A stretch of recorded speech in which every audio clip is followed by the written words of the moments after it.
Good evening, everyone. Can you hear me okay? Coming through okay? Yep, great. Okay, well, it gives me great pleasure to be introducing Professor Court this evening. John Court's Professor Emeritus of Religion at Denison University in Granville, Ohio.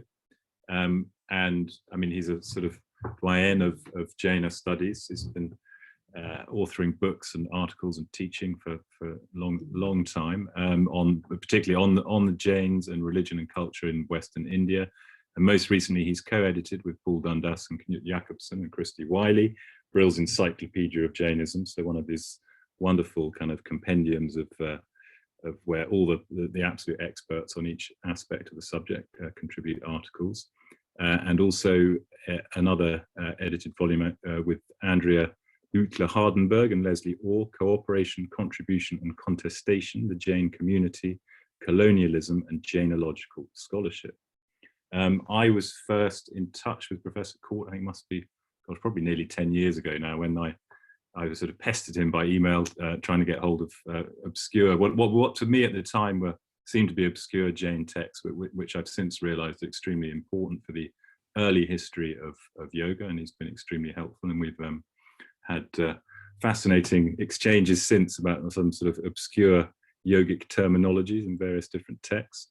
And so I'm particularly excited to hear his talk this evening, which is going to be on gurus. Well, for us this evening, probably for John it's morning or lunchtime or something, but it's going to be on gurus, monks and naked yogis, the ideal Jain renouncer in Digambar literature. So thanks very much, John, and over to you. Thank you. Okay, let me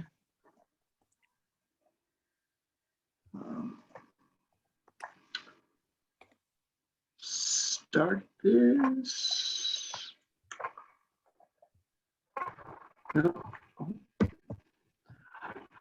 Okay, thank you very much, Jim, and thank you, Theo. Can you hear me okay? Yes. Hold on. Oh, okay, thanks. I wasn't sure if that was okay or needed up the volume. Thank you very much for this kind invitation, and also arranging all of the crazy technology as we try and connect people all over the world, through the computers and things. And it really is a pleasure to be here. And I want to start with a few overview comments and then get into the specifics of my talk. Something that I've written about, and for many of you will not be new, but it's worth considering that even the two terms that we oftentimes use within the field of yoga studies, yoga and then yogi, actually are in many ways quite different. There is overlap between them, but also they have very different conceptual arenas. And in this talk and in the stuff I've done before, I tend to be looking at yogis, not yoga. And I think you'll get a sense of the importance of that as we go forward. Yoga can be studied as a physical or a postural system, or a philosophical and a textual system, whereas a yogi is a person with all of the variability of different personalities that we find amongst them. And even if we then focus on yogis, as I'm going to do, and we think about how do we approach the study of yogis, leaving aside ethnography, of which there's a lot of wonderful contemporary work, but if we are taking more of an historical approach, trying to figure out who have yogis been over 2,000 years, the question is then, where do we go for our information? And increasingly in recent years, and I think of Jim's work in the Freer Sackler exhibition, I think of Tamara Sears and Shaman Hatley and Seth Powell and others who've been looking at paintings and iconography and archaeology. So the whole visual culture of yogis is very important. In this particular case, I'm going to be looking not at the visual materials. I apologize, there won't be many pictures in this, but I'm looking more at textual materials. In particular, what I'll be looking at is material from more or less the first millennium of the Common Era. So in other words, fairly early in Jain history. at least in terms of recorded history that we have good evidence for. And the texts I'll be looking at, some of them are what I'm broadly calling liturgical texts. They are meant to be recited on a regular basis, and so they are memorized by the practitioners. Some of them are broadly, I guess the contemporary Hindi term would be updeshi. They have a message to share. They might be what we would call inspirational in a bookstore these days, directed towards whether it be a Jain or a non-Jain, somebody who's, again, to use a sort of contemporary term, is a seeker or a spiritual adept, giving a particular Jain perspective. And then there are also hymns of praise and description. And in the Jain context, hymns oftentimes have been a way in which fairly complicated philosophy is also communicated.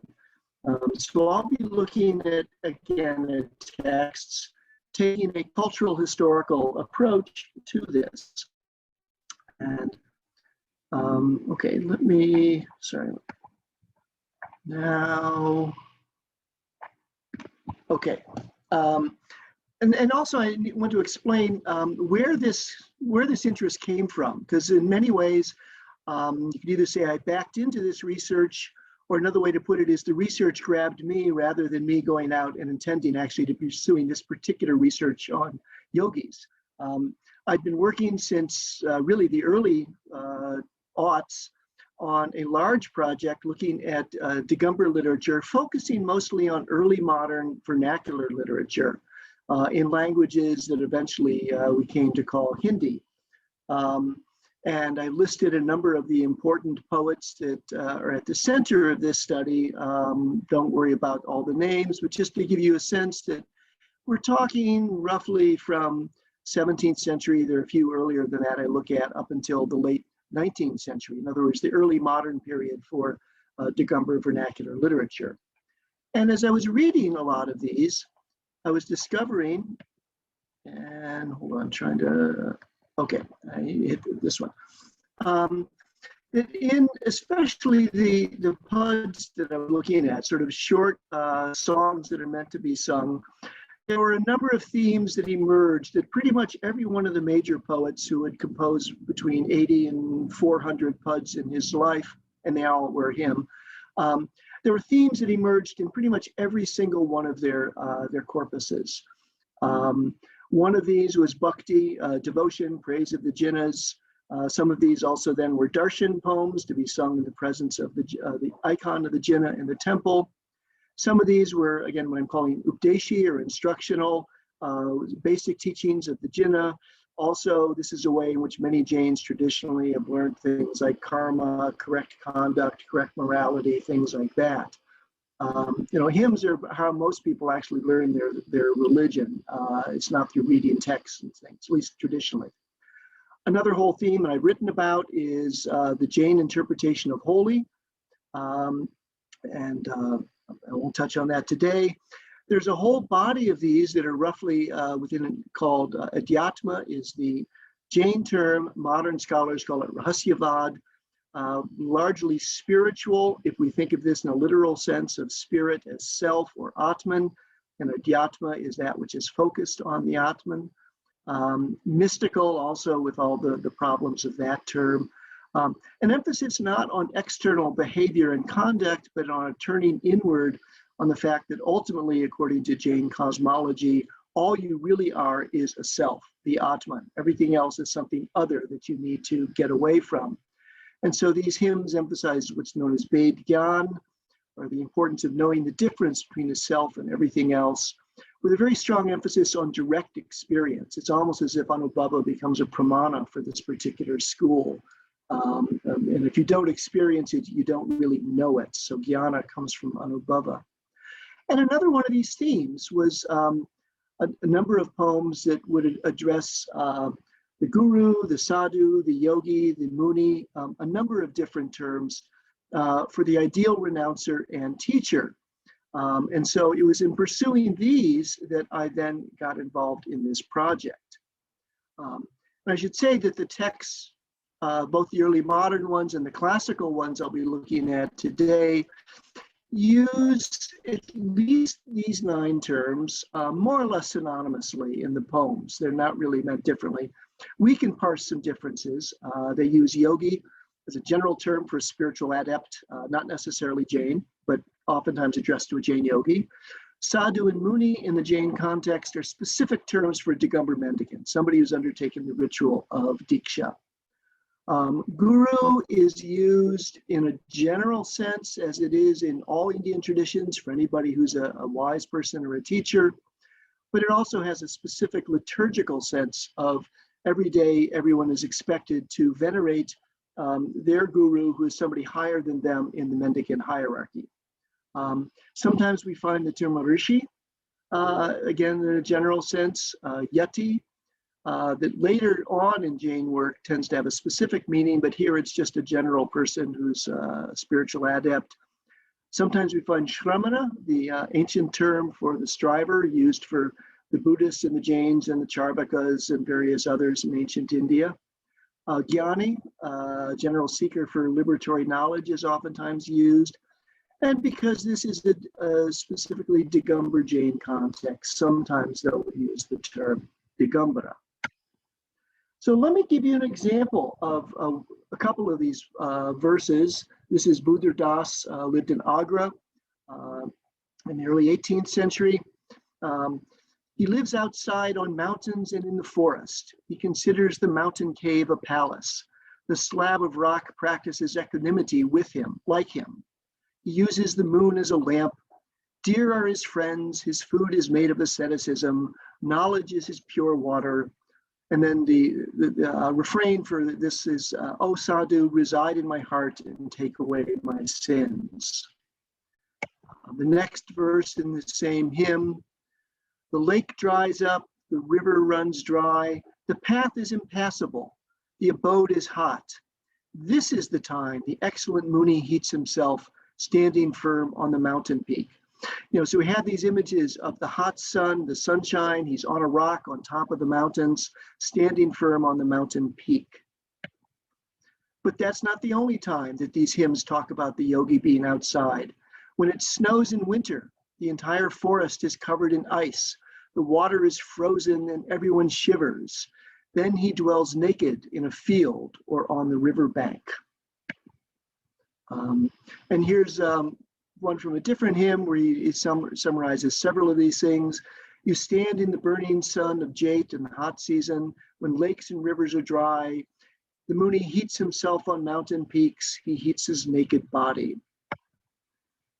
Another one, now we're getting into the rainy season. In the fearsome monsoon nights when the rains overflow and the storms howl, the yati dwells at the root of a tree. So the notion that he sits at the root of a tree is an image we find quite often. So we find in these, and this is just a handful, I mean, there are literally dozens of these, and if you add the verses, we're talking well over several hundred verses. The same kinds of themes emerge in images over and over and over. Now it's clear that linguistic analysis tells us that oftentimes some of the later poets had read the earlier ones and were doing variations on a theme, you might say, in that way. But it's also clear that they were working off of earlier literary conventions in their material. And so in the article that Theo will give you a link to if you haven't gotten it already, I talk about, just in brief, some of these earlier poems, but that's actually what I want to look at today. And in particular, these are the texts that I want to look at, all more or less from the first millennium, or the root text from the first millennium. One in Prakrit, in verse, the Yogi Bhakti, Yogi devotion, and this is a liturgical text attributed to Kunda Kunda, but quite clearly not by him. The attribution doesn't come until the commentary by Prabhachandra, who's somewhere about 700-800 years later, maybe. Kunda Kunda sort of is a magnet that all sorts of texts in Prakrit by the Digambars are attached to him. He has a role for Digambar Jain intellectual culture, sort of like Shankara for Advaita Vedantins. When in doubt, Kunda Kunda must have written it, but so these are attributed to him, but not by him. Pujyapada who we do have a date for, the 6th century CE, a very important Sanskrit intellectual, and he also accumulates all sorts of texts attributed to him. And so the Yogi Bhakti in Sanskrit's attributed to him. Again, I doubt this, but for the purposes of my discussion, who actually authored them is not important. By the time we get to the middle of the 2nd millennium, everyone attributes them. There's also a very short 3-verse composition that is related to those, that overlaps with themes, that is the one that's actually used most often to recite in liturgies. There's also a prose recitation that is part of the regular recitations of Digambar monks, that has all sorts of interesting connections linguistically with early Shvetambar mendicant ritual texts. That's a whole other issue, but in other words, these all have a good pedigree. And then there's the commentary on them in Sanskrit by this unknown Prabhachandra, somewhere between 1300 and 1700s, probably in South India. I'm also going to look at 2 Upper Brahmsha verse texts. These are part of the broader Upper Brahmsha verse tradition that also included a lot of Buddhist materials, and also overlapped with some of the very early Nath materials in vernacular and Sanskrit. There's the Paramatma Prakash by Yogindu. Again, a wide range of dates, but probably 10th century on linguistic grounds, although that's a little bit tricky. A very good commentary on that in Sanskrit by Brahmadeva, and then also the Yogasada, or Essence of Yoga, a shorter text. So those are the ones I'm going to be just reading through today and sort of analyzing them. But I want to start a little bit with the Bhaktis, and the Yogi Bhakti is just one of a number of them, and these are liturgical texts meant to be recited on specific occasions by mendicants, some of them daily, some of them on other occasions. And you see the number 5 on this list, the Yogi Bhakti on the Prakrit side is one of these. There are more Sanskrit Bhaktis that are devoted to the jinnas, to the liberated beings, to the scripture, to right conduct, to the mendicant leaders, the acharyas, to jinna temples. There's a wide range of objects of this kind of liturgical devotion. The Yogi Bhaktis, or Yogi Bhakti, and it is actually nowadays recited in Sanskrit for the most part. These are the times regularly when a Digambar Muni will recite this. Whenever he's taking a vow, or could be she, could be an Aryaka too, a female renouncer, and taking a vow to perform a fast, during the annual celebration of the renunciation and enlightenment of any one of the 24 jinnas, at the beginning of the 4-month rainy season retreat, if a mendicant adopts an additional lifelong vow, they're recited at that point. As part of the Diksha ritual, they are recited by the Acharya and the initiate. As part of the regular pulling out of hair, they are recited before going to sleep at night, and they're also part of the death ritual of any mendicant. So these are all very much sort of emphasizing the yogi as a renouncer is when they are recited. Some of the other bhaktis are recited in connection with temples and images and other kinds of events. And I want to look briefly at 5 different themes that emerge in these descriptions of Jain yogis, remembering that the vocabulary used is quite varied. One, which is the one we've already seen, is the ascetic who lives in the forest and the mountains in all seasons. A second is much more description of the orthoprax Digambar mendicant. The ascetic could be almost any renouncer in South Asia.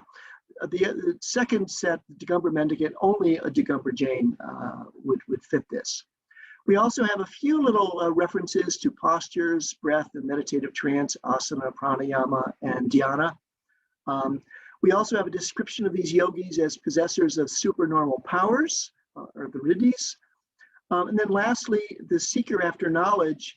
And in many ways, this is the one by Yogindu that criticizes the other 4 depictions. So we'll find that there's actually some important differences here. So the first, the Digambar Jain yogi as the ascetic in the forest and on mountains in all the seasons. We already saw early modern Buddha Das doing this. I'll give you a couple examples. There's the Sanskrit yogi bhakti, and this is going to sound very familiar, and it's the familiarity that I think is important to see just how important these metaphors are, these tropes. The sky-clad ones stand on the peaks of the mountains. They face the rays of the sun. They show no concern. Seated on a pile of rocks, heated by the rays of the sun, their bodies smeared by a coating of dirt, working to cool the karma that binds them. They are indifferent to the attractions of desire, pride, lust, faults, and passions, for all of those have left. Another verse here, those fortunate ascetics, and the notion that an ascetic is fortunate is dana, gets back into the very time-honored Indian trope of the distinction between the yogi and the bogi. And true wealth comes not from earning money in the marketplace, but from practicing asceticism. So they're fortunate in that way. It's tapodana is the term for fortunate ascetics. They sit at the roots of trees in the fearsome night with all their doubts gone. Despite the dark row of blue-black clouds, the color of a peacock's throat, the frightful roar of the thunder, the cold wind, the rain, and the rain clouds that suddenly cover the vault of the sky. So you're really supposed to kind of get a sense that they're out in the middle of no place, and this is difficult asceticism. At night in the winter season, the Shramanas, covered only by a shawl of forbearance, they stand here in the crossroads in the fearful snow, in the steady snow and the freezing rain. The leaves are falling from the trees amidst the uninterrupted howls. And the commentator says these are all the monkeys that are screaming around them. Their bodies emaciated and exhausted from the harsh winds. Another, they sit at the roots of trees in the rainy season amidst the rain and lightning. In the middle of the winter, in the middle of the night, with all their fears banished, they abandon their bodies like mere sticks of wood.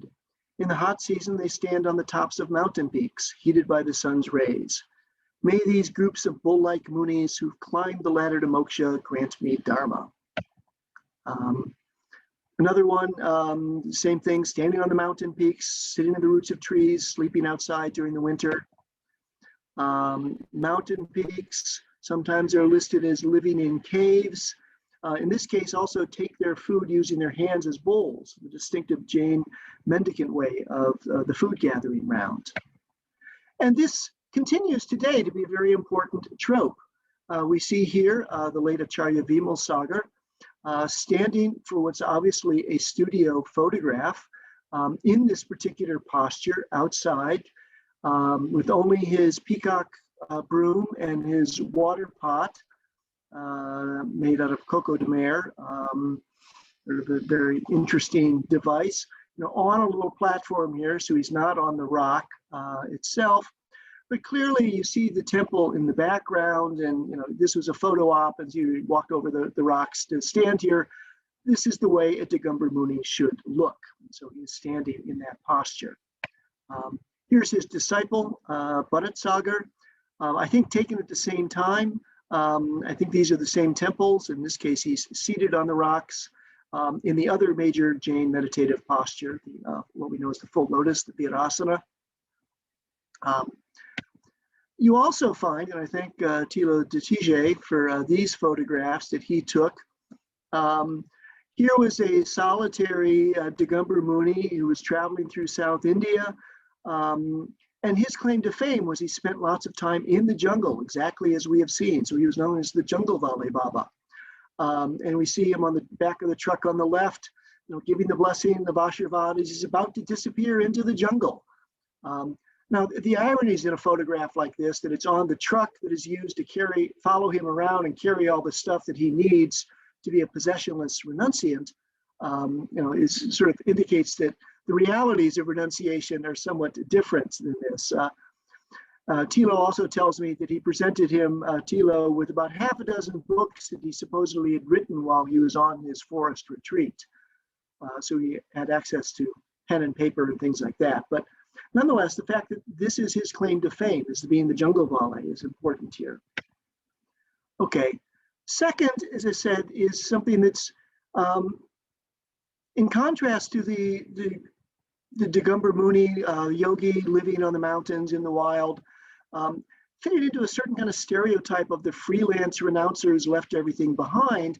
The reality of the life of a Digambar mendicant is it's very rule-bound, rule-driven, 24/7. In fact, they are following ritual conduct. And so we also find descriptions of the Digambar yogi following all the rules and prescriptions. I'm only going to give you a couple examples of this because in the the Prakrit text has a whole series of verses from two virtues of the mendicant all the way up to 14, sort of a typical Indian way of increasing the numbers. And it's a sort of a mind-numbing set of rules and specifics that only somebody who's deeply learned in Jain conduct and philosophy will actually necessarily know. But you get a sense of this. They're free from the two faults of passion and aversion. They've ceased the three modes of harm by mind, speech, and body. Purify themselves of the three thorns of illusion, falsehood, and desire for future gain. Devoid of the three forms of pride in wealth, aesthetic pleasure, and enjoyment. Pure in the three modes of instrumentality, again, mind, body, and speech. I will honor them. And we then go 4, 5, 6, 7, 8, 9. I'm not going to go into this, but here we get 14, which is deeply detailed. I mean, it took me a long time looking around in a bunch of doctrinal texts to make sense of all of this. So memorizing these would actually be a very good, we could say, catechism of Jain rules, all of them then laid over on top of the yogi who exemplifies these. So this is a very Digambar Jain form of the yogi. I want to briefly touch upon postures, asana, breath, pranayama, and dhyana, meditative trance. This is something I'm only beginning to really kind of uncover. There's all sorts of material here. As Jim commented, there's a lot of important early Jain texts that are important for the history of yoga as a practice in South Asia as a whole. Not many people have actually looked through this Jain material very much. And an historical investigation of it would also be very important, because I found that the early texts from the first millennium and the commentaries in the middle of the second millennium actually have fairly different understandings of this, as I'll try and indicate a little bit. But we get here that this is the prose text that is recited on a regular basis by a Digambar Muni, either by himself or in the presence of his guru. And so Lord is actually his guru, Bhante, an ancient term more often used for Buddhists, but still used in Digambar contexts. Having performed Kausag, and I'll talk about this, this is a distinctive Jain form, a Jain asana, we already saw, but I'll come back to it. Having performed Kausag of the Yogi Bhakti, I seek to make confession. I daily adore, excuse me, the pictures are covering this. I need to find my copy of it a second. Yeah, I seek to make confession. I daily adore, worship, venerate, and praise all of those mendicants. So this is a form of veneration or bhakti of the guru also.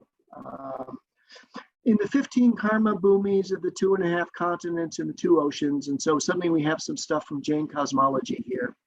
They're firm in their disciplines, their yogas. And here we get some sense of Jain asanas, such as standing in the heat. Oh, we've had that before. At the roots of trees, had that one before. Under the clear sky, had that before. In silence.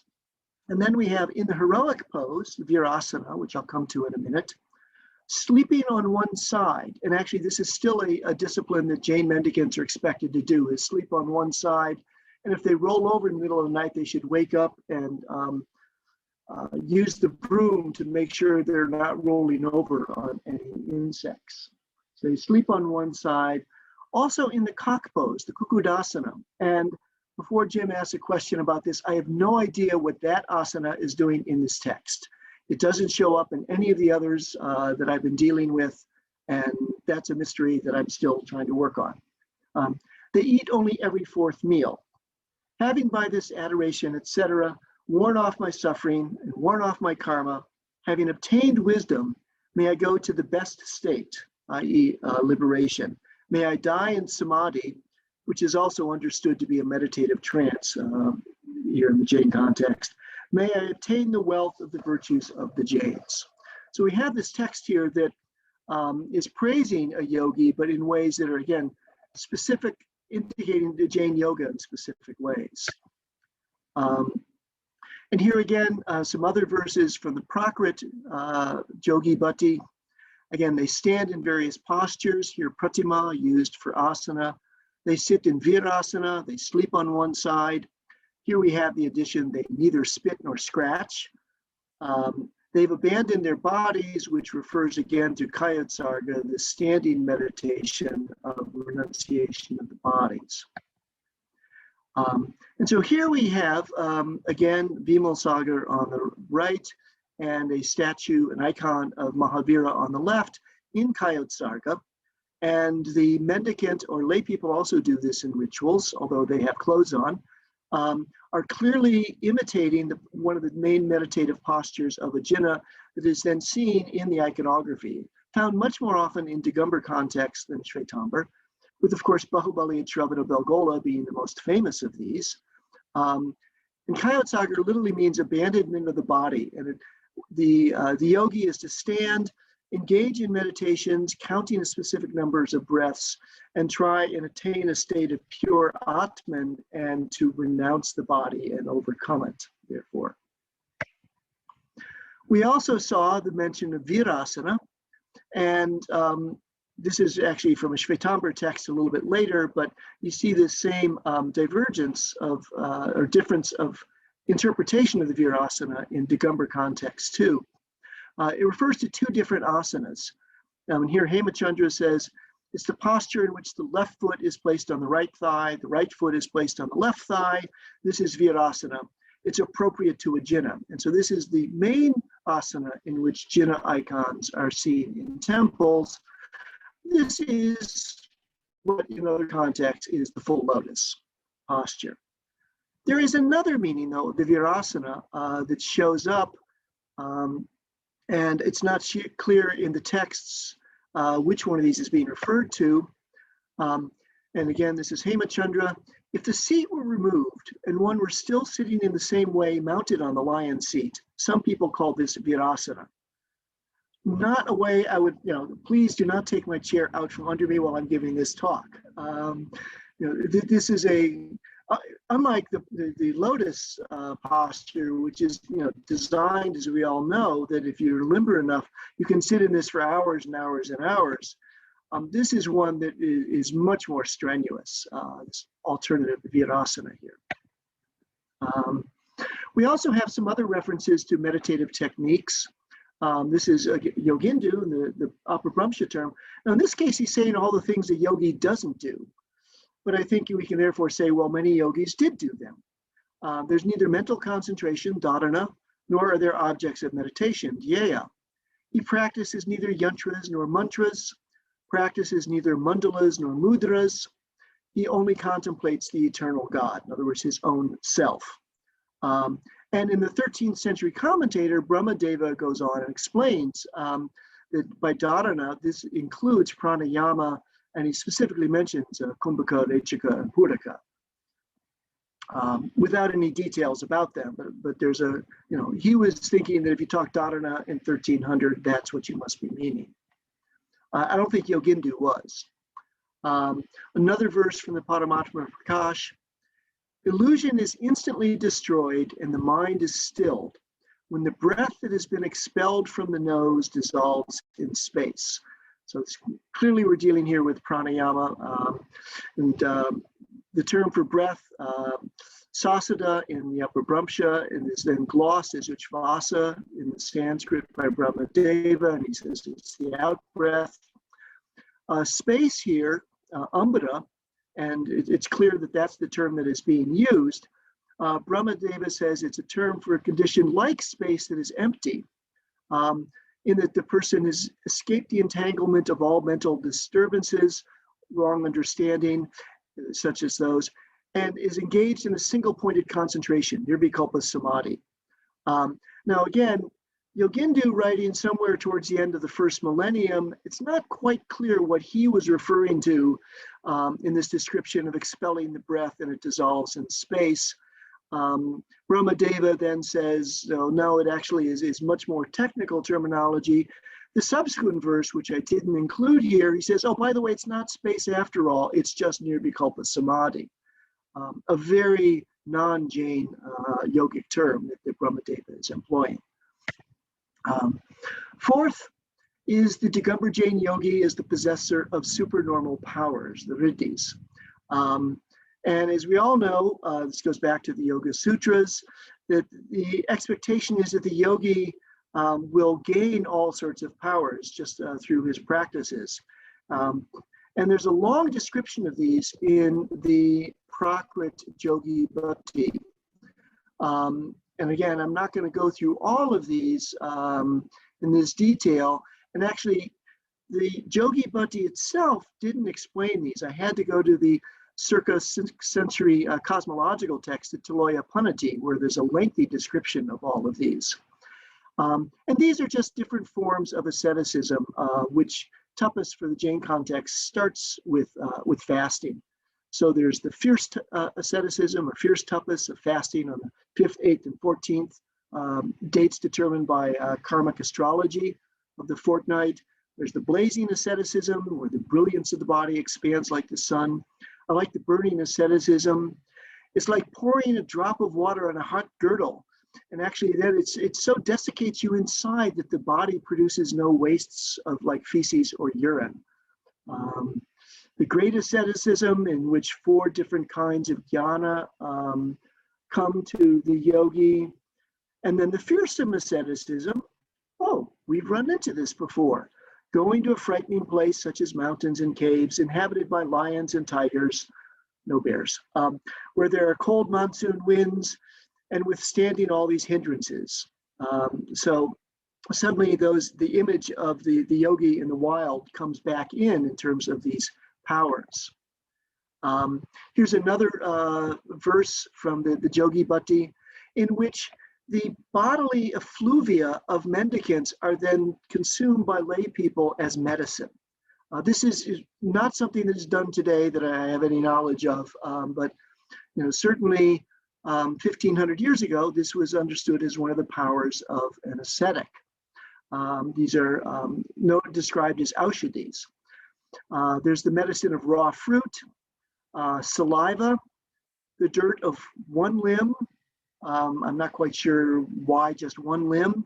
The medicine of spittle, and the medicine of multiple substances. And then Prabhat Chandra, writing half a millennium later, explains that this is a medicinal potion made from the urine, feces, fingernails, toenails, hair, and other bodily substances of the yoga, which are then consumed as medicine.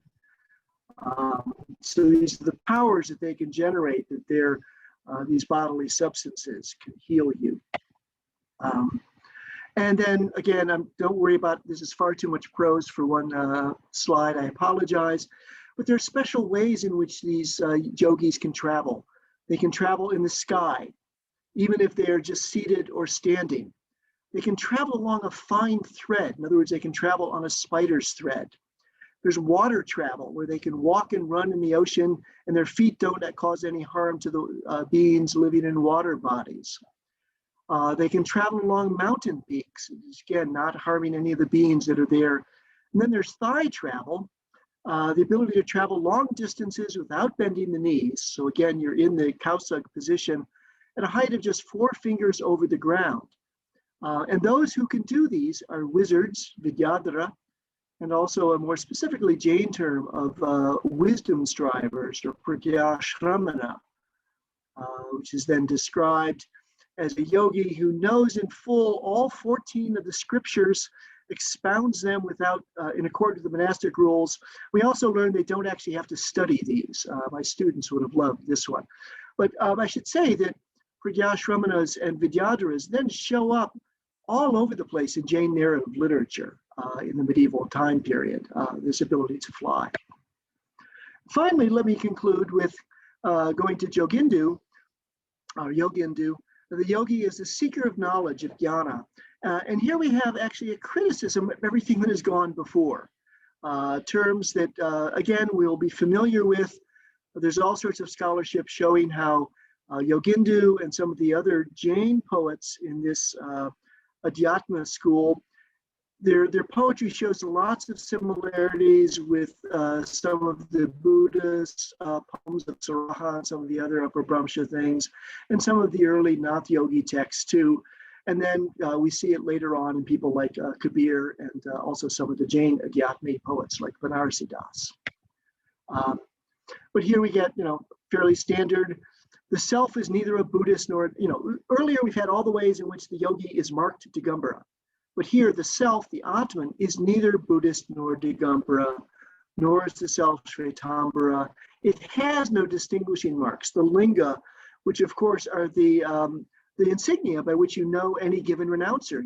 Is he Vaishnava? Is he Shaiva? Is he Jain? Is he Sikh? Is he, who's this man? But is he a Muslim fakir? The lingas, which are very important. Here, Yogindu is saying those aren't important. Interesting enough, Brahmadeva in 1300, living in a different situation, has a long list of all of the other lingas that could be there, that none of which pertain to the self. But he mentions Ekadundis, Tridundis, Hansas, Paramahansis, Sannyasis, Shikis, Mundis, etc. So sort of interesting evidence of what one person knew about renouncers in 1300. Wherever he lived in India, we don't know that. Here, Yogindu actually is criticizing the daily conduct.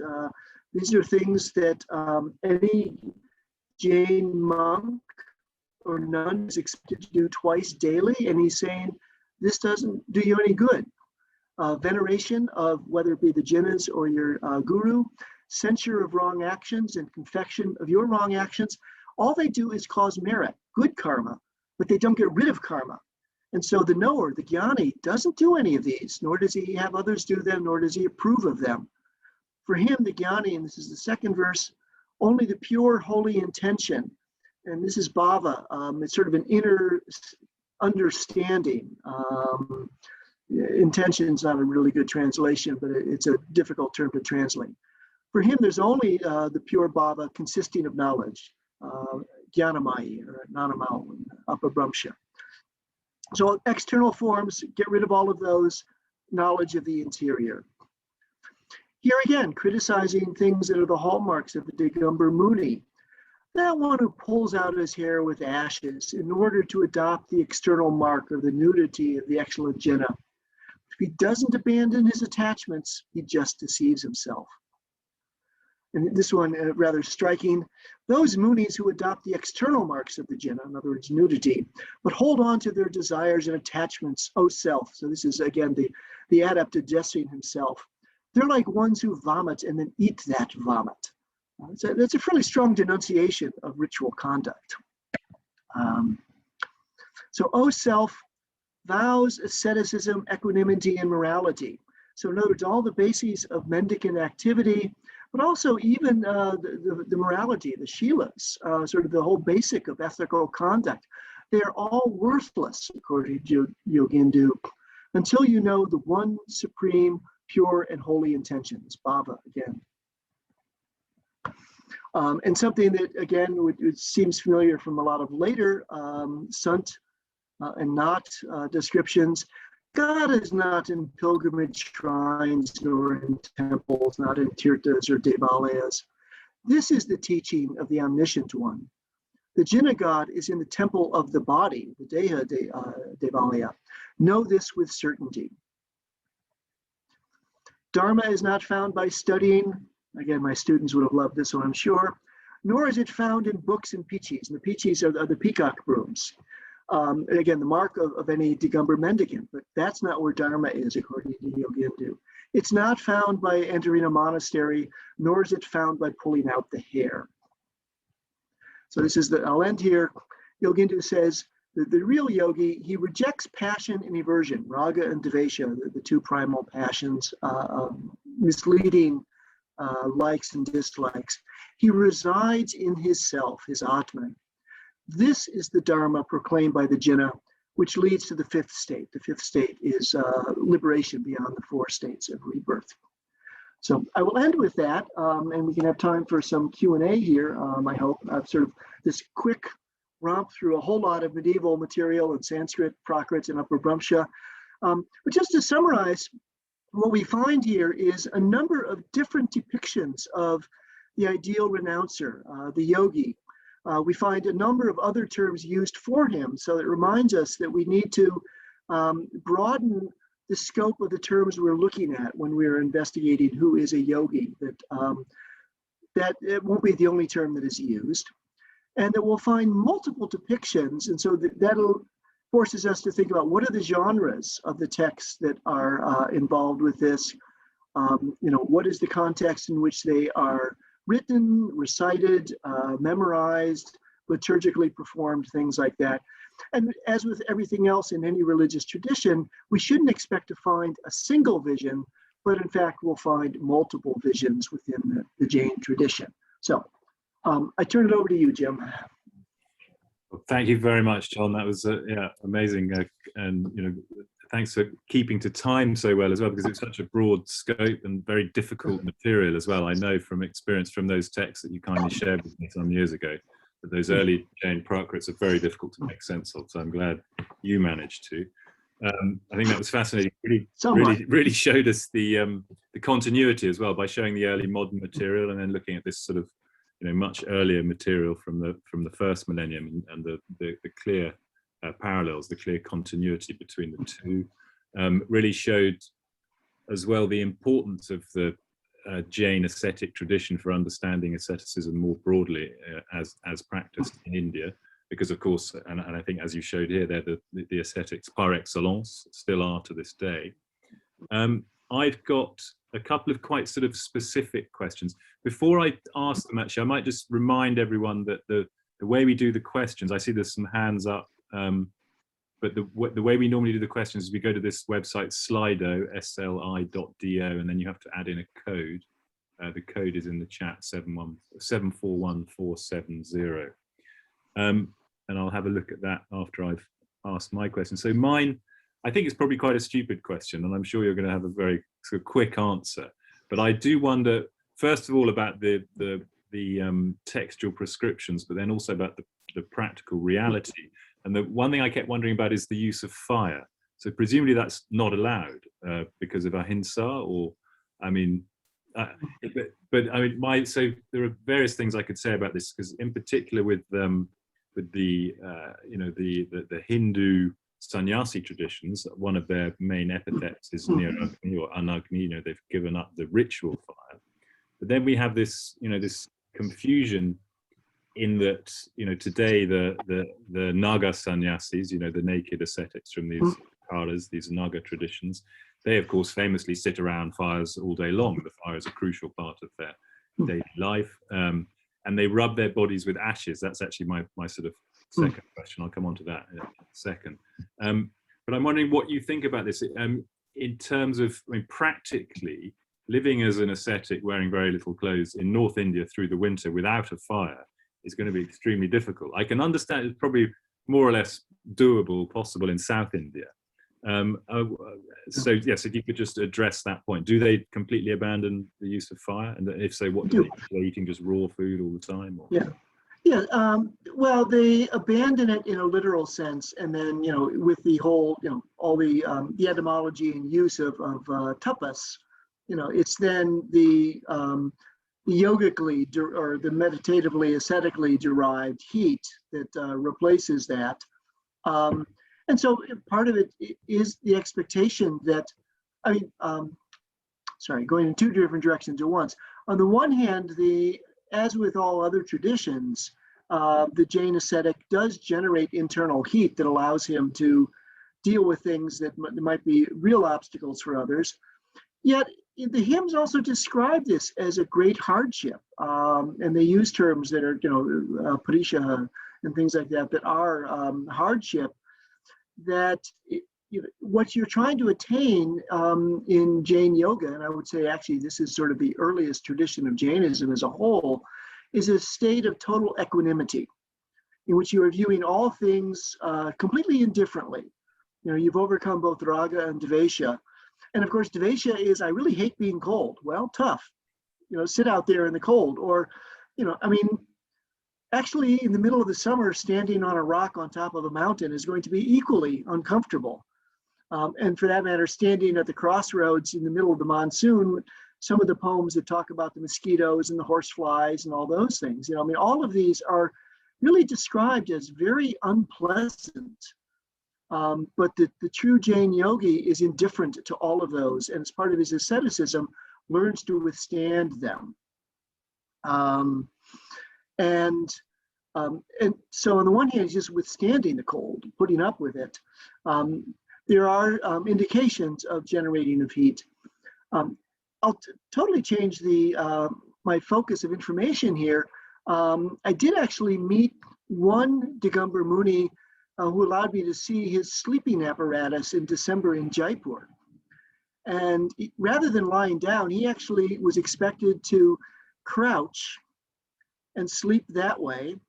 And then he had this kind of almost like a shawl of straw that he brought over himself to cover himself. It was a special favor. He allowed me to see this apparatus that had been developed for him. So, it wasn't anything I was about to, adopt myself, but, there was some acknowledgement that, not all Digambar Munis can deal with sleeping, with nothing in the middle of the winter, and Jaipur, Delhi, it gets very cold.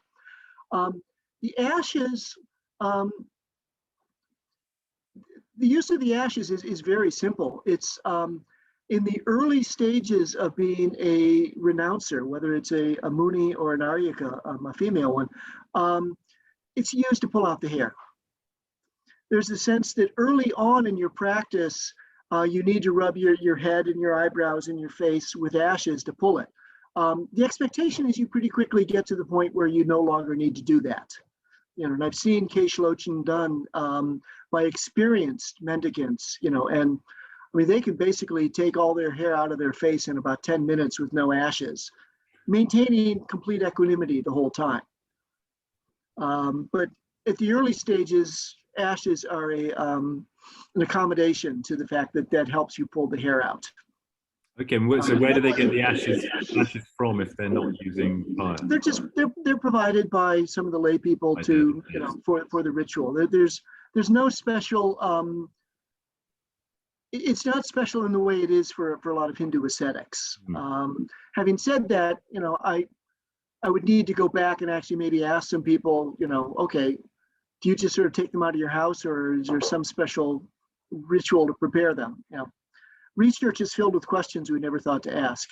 Of course, yeah. As soon as you get back, because I've looked into the the history of the use of ashes, of the smearing of the body all over the body with ashes by Hindu ascetics, and it seems to come in with the Pashupatas, so not until the sort of 2nd or 3rd century CE, and prior to that in the Mahabharata, Ramayana, and so forth, there's no mention of covering the body, but all ascetics seem to do this thing of smearing the body with sort of filth or mala of some sort. It's not specified. Well, and that is also mentioned in the context of the Jain ascetics, isn't it? Does that still go on?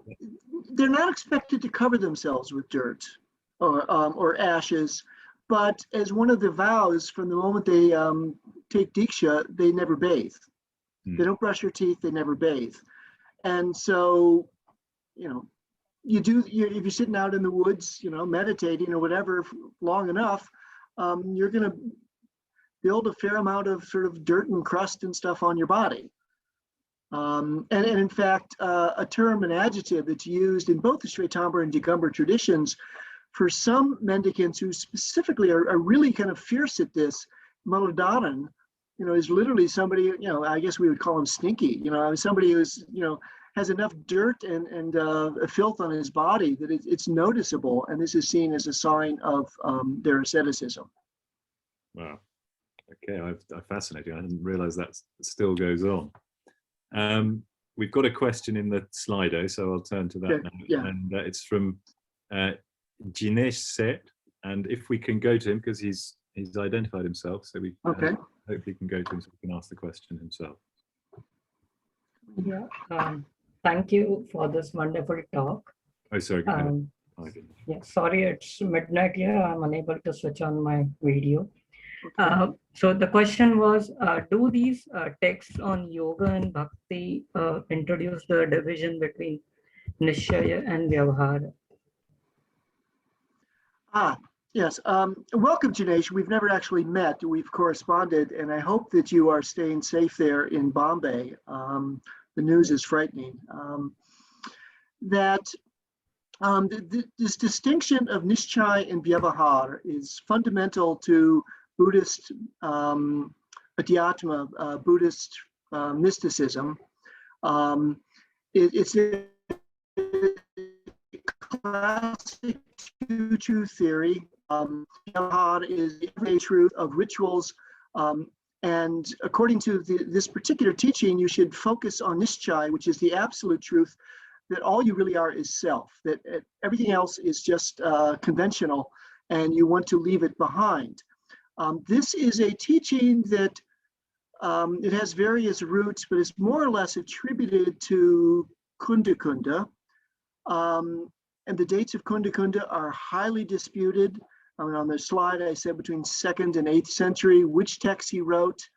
Many texts that deal with Vyavahara and Nishchaya are clearly not by Kunda Kunda, but I would say it's roughly middle of the first millennium.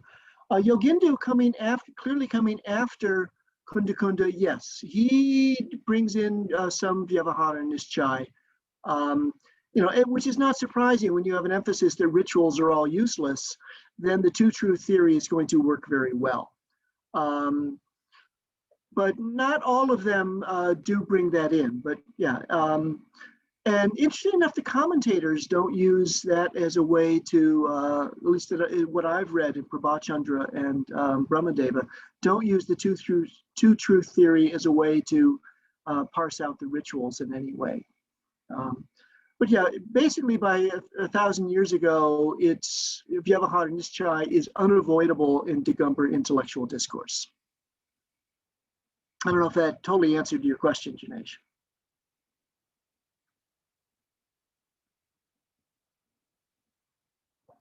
Yeah, thank you so much. It helps me. Okay. Great, thanks. Okay, now Professor Chappell, Chris, you've got a hand up. Does that mean you want to ask a question? We'll give you special dispensation if we can go to you, if you do want to ask a question. Very good, thank you, Jim. In your wonderful chapter in the Yoga and Jainism book, there's a piece that you include that is the refrain, when will I meet such a guru? When will I meet that excellent muni? When will I have the darshan of such a guru? When will I see the king of munis? And I wondered if you could say a little bit about the theme of yearning, that rasa of bhakti that comes through. And love the translations you give. And my second question is about the role of women, the Sadhvi Sannyasinis, who are traditionally the larger number, yet where do they stand in terms of this particular genre? Okay, yeah, thanks, Chris. And those of you who don't know, Chris edited the volume in which my first foray into this appeared in print. So thank you. And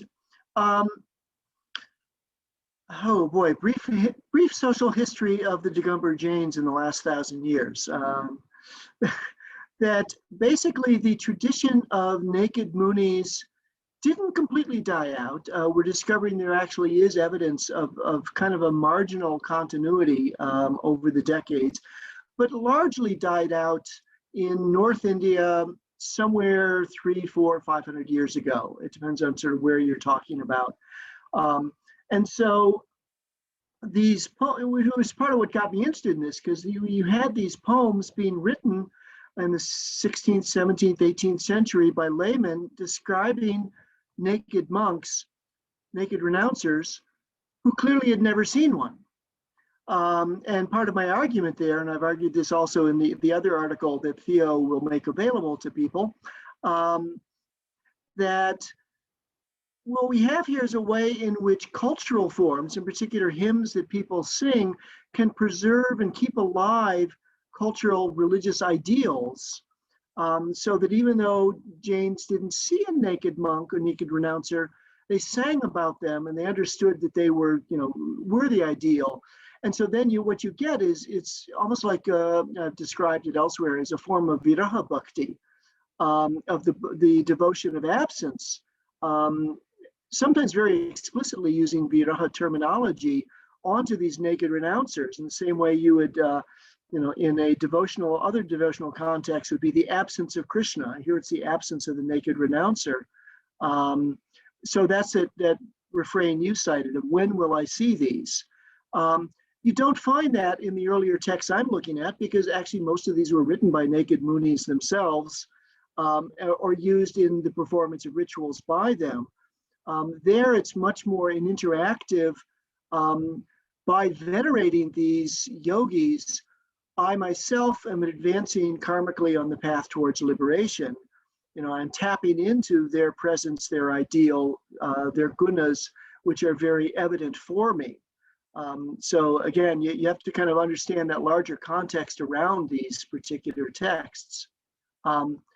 Your question about gender, and you made a very Shvetambara assumption there. Yes, in the Shvetambara tradition, female renouncers outnumber male renouncers, 4, 5, 6 to 1. That's not the case traditionally in the Digambar context. Actually, technically, Digambars deny that there are any full-fledged female renouncers, because to be a renouncer, you have to take your clothes off, and women can't take their clothes off. Therefore, ipso facto, they aren't renouncers. Circular logic if I ever ran into it. So what you have is aryikas, who are women who take vows. They're not householders. They wear simple white clothes, engage in many of these same ascetic practices, not as extremely, obviously. But the number of aryikas, as far as we can tell, has never been as predominant in contrast to monks as we find in the Shvetambara tradition. And part of what I'll say here is, again, that the best source on this is N. Shanta's La Voix Jain. I forget what she translated it into English, where she actually looks at some of the older texts, but also some contemporary Digambar Aryikas, in particular Gyanmati Mataji, to describe this. It's sort of a rambling answer to you, but obviously this is a very gendered renouncer tradition.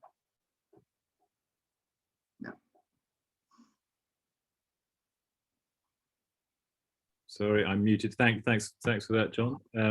Now I see that anarchy has broken out, and other people are putting their hands up, and we're meant to go into the Slido. So we have Anna by I'm not sure I can pronounce Baizel. Is that right? Have you put your hand up to ask? Yes, I have. Sorry, I don't know how to use that other function, and am I breaking rules? Yeah, no, sorry. No, not at all. It's all about breaking rules. No, Anna, you're in this chai. That's okay. Yes, exactly. Well, hi, John. Hi, Jim. Thank you for this wonderful talk, John. My question, I don't know if it's relevant, but I find, I'm interested in it, so I'll just ask it. It's about life in the wilderness, where these ascetics, are practicing their austerities in some of the passages that you shared. I found it interesting that, kind of more direct references to the relationship to animals or any sort of life, or even kind of practices of non-violence are nearly completely absent in the passages, describing the yogis in these forest mountains and so on. I think there was a brief mention to to the asceticism in Buddha Das's Bandham Digambar that you mentioned in the beginning. So I wonder, is this just reflecting the specific passages that you share, or do you find this to be kind of a general pattern? And then if you could just say more about this and the kind of more heavy emphasis on asceticism. Yeah. And kind of, yeah, okay, thanks so much. Okay, yeah, I'll try, boy, there are a whole bunch of things bundled together there. I mean, yes, the texts describe, some of them actually replace human kinship with animal kinship. So rather than having a human wife, the renouncer has deer as a wife and things like that. Obviously, the lions and tigers are not kin, but are people that are wild animals he's putting up with in that way. But you're right to notice that ahimsa or nonviolence sort of shows up occasionally. Actually, some of the riddhis, the powers, are specifically, there's the one that you can run across water and not hurt water bodies. That's a spiritual power that might not make sense in many other religious contexts. And there are a couple other places where some of the powers are described as they're able to extend non-harm. But I think what we're looking at here is the whole aspect of Jain ritual practice that if we focus on Jainism and ahimsa, we miss a lot of what's going on. Ahimsa is central to Jain self-definition in the 21st century. It's not necessarily foregrounded in many medieval texts, even many medieval ethical texts. They might talk about other things, but especially here where we're focusing on equanimity. And this goes back to Janesh's question in a way. Ahimsa is the basis of vyavahara, of rituals in life in the world. Ahimsa reduces negative karma, papa, increases positive karma, punya, and the real yogi is renouncing both of those. And I think this is something we find in all of the renouncer traditions in South Asia, ways in which renouncers are, frankly, they could care less about ethics and morality. They're deeply that's just, that's worldly stuff that they are moving beyond. Now, you're not going to find them engaging in violence. There sort of are limits to it, but ahimsa or nonviolence is not a frame that is foregrounded in this material. And you had another question in there too, I think, but I forget. Okay. No, I think that's great and so interesting. No, I think you've answered my question perfectly. Thank you, John. Yeah, thanks, John. So yeah, I would say the same as well with the, there's one of the problems people always have with the modern ascetic traditions and these, the early modern and from the sort of middle of the second millennium onwards with these fighting, really organized traditions of fighting ascetics in sampradayas that again, they're not Jain, but they're still meant to, have ahimsa as one of their yamas or niyamas, and of course they don't seem to pay any attention to that at all, and don't see any problem either. Strangely enough. Actually, Jim, I just wanted to sort of one little footnote that I meant to say in response to Anna.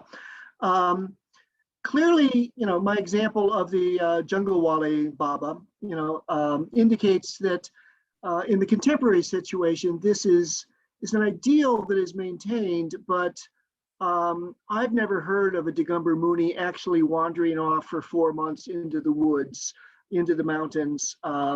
It's a cultural trope. I'm not sure it is something practiced. Contemporary Digambar renouncers, male and female, are deeply domesticated. They're part of the community. They spend their time in cities. They're interacting with lay people all the time. And they lead complicated enough lives that they need trucks following them around with all their stuff so they can remain possessionless. It's like the old joke of Sarojini Naidu. It costs a lot of money to keep Gandhi poor. Takes a lot of infrastructure to keep a Jain monk without possessions. So in the present, this is very much a trope. That then leads the question to what extent were Digambar yogis 1200 years ago actually doing these things or not? And I think that we really need to keep that as a question, not assume that these are descriptive ethnographic texts, but even back then, these could have been certain kind of literary ideals depicting, well, and the fact that many times they were developing superhuman powers, the riddhis and things like that, I think, is an important clue. Which leads us perfectly onto quite, so we've got a couple of questions in the Slido. If we could go to Lubomir Ondrachka, please, because he's got a question about that. Yes, good evening to everybody, at least evening from Prague. I would like to ask a question about the riddhis that you have just mentioned. Is it possible to say whether what was the general, if there was any general approach of Jaina scholars to these supernatural powers, to these riddhis? Because you mentioned Yogindu, but Yogindu was a bit, I would say, eccentric, also criticizing almost everything and all the Jaina orthopraxy. But is it possible to give some, or was there any general approach of Jaina scholars to these riddhis? Yeah, no, thank you, Lubomir. That's a great question. And it's something that needs a lot more research.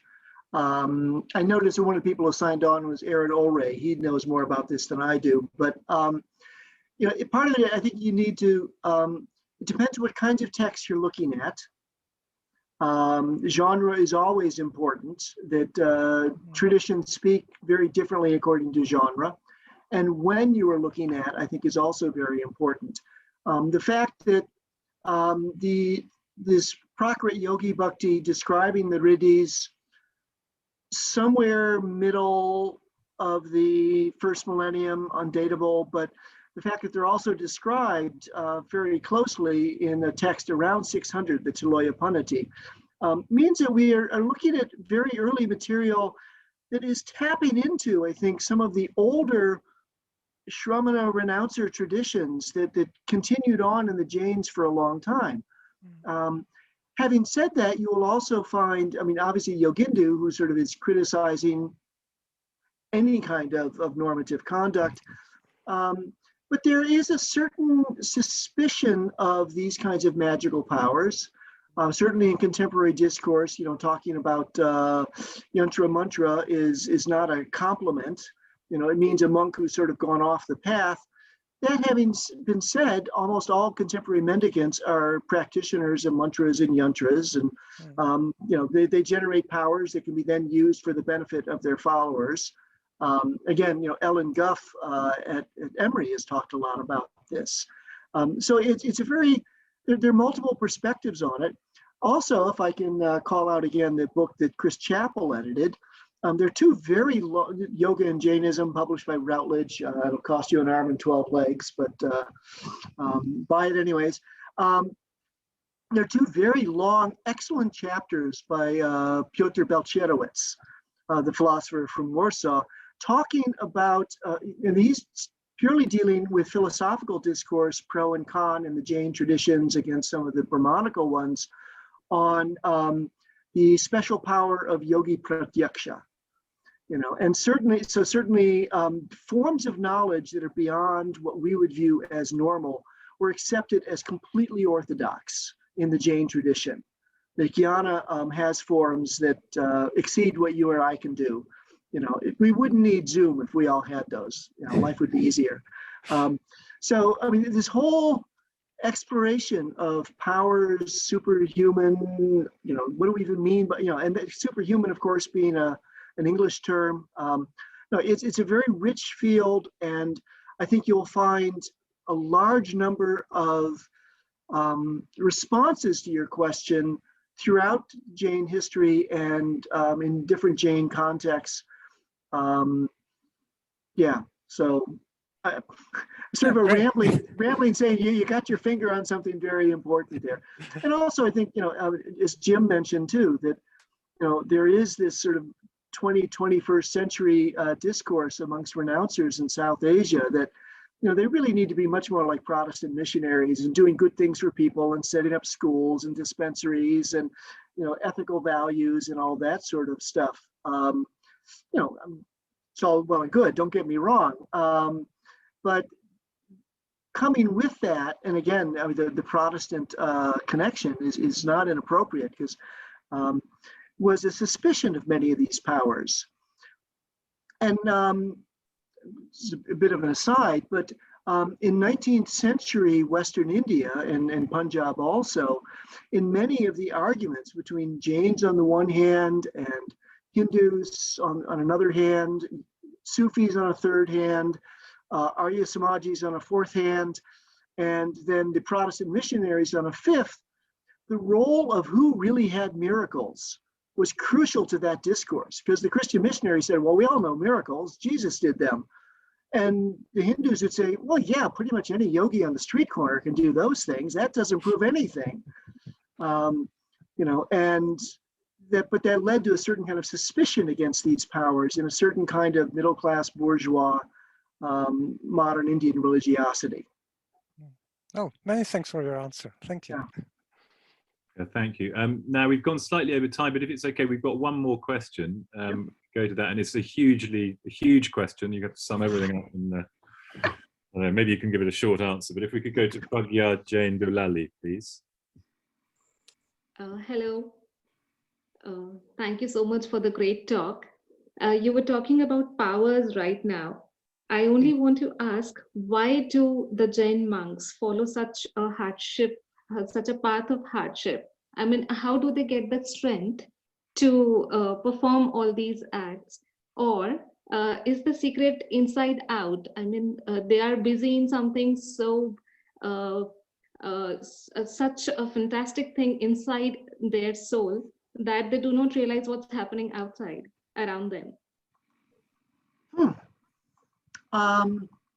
Well, yeah, that is a big one. But let me take a stab at that in terms of Jain understandings. First of all, and this is, my comment to Anna, that maybe we overplay ahimsa. We can rarely overplay karma as a crucial factor in Jain understanding of conduct. Karma is the problem. Karma is physical. It's therefore part of Vyavahara, but it blocks the Atman, and therefore, we can't realize that. And so many of the conducts are aimed, the total equanimity of overcoming all raga and dvesha, all like and dislike, is precisely whenever you like or dislike something, there is a response, which ironically is known as a yoga, but it's a very different understanding of yoga. It's a vibration here that then causes physical karma to stick to your soul and causes bondage. So what you want to do is get to a state of complete inaction. This is why the Coyote Sarga is such a powerful image for this. And if you're in this complete inaction and indifference, then you won't be accumulating new karma. But you've been around since beginningless time, and so is the karma. So you've got a whole lot of baggage, and that baggage has been following you for millennia. What do you do about that? This is where the asceticism enters into it. And this is, going back again to the notion of fire and tapas, and also sort of, tapti, and you're using tap as a noun also to burn it away. That through these actions, you can also destroy the connections with that karma, and so your karmic bondage is less. So that's why the asceticism is so essential to the Jain tradition. To give you a Jain answer also in terms of your question there, again, something that without which Jainism makes no sense whatsoever is the Jain cosmological presupposition that the world is uncreated, the soul is the self is uncreated, karma is uncreated, bondage is uncreated, none of this stuff is created. It has been here since beginningless time. And who you are now, this is just one footnote in a much larger novel that has been written over millennia. But who you are now is directly related to previous chapters. And I'll stop the literary metaphor there in a moment there. anybody who has the spiritual fortitude to become a mendicant, a Jain mendicant, clearly this is a result of a number of recent lives that are resulting in wearing away of negative karma, generating good karma, nama karma, so you could be born in a good family where you might, now, there are no Jinnas alive now, so it wasn't that great a karma, but you can at least encounter Jains, encounter Jain monks, encounter a YouTube presentation on Jainism. That's a result of good karma in a past life, things like that. And so, this is the classic, way in which karma is a foolproof explanation for things that otherwise we might not know. But its previous lives have led to the point where these people can renounce the world and undergo this kind of asceticism. Thank you, sir. Thank you so much. Yeah. Great. Well, thank you, John. And thanks. We've gone 10 minutes over, so we won't use up any more of everyone's time. That's a nice way to end.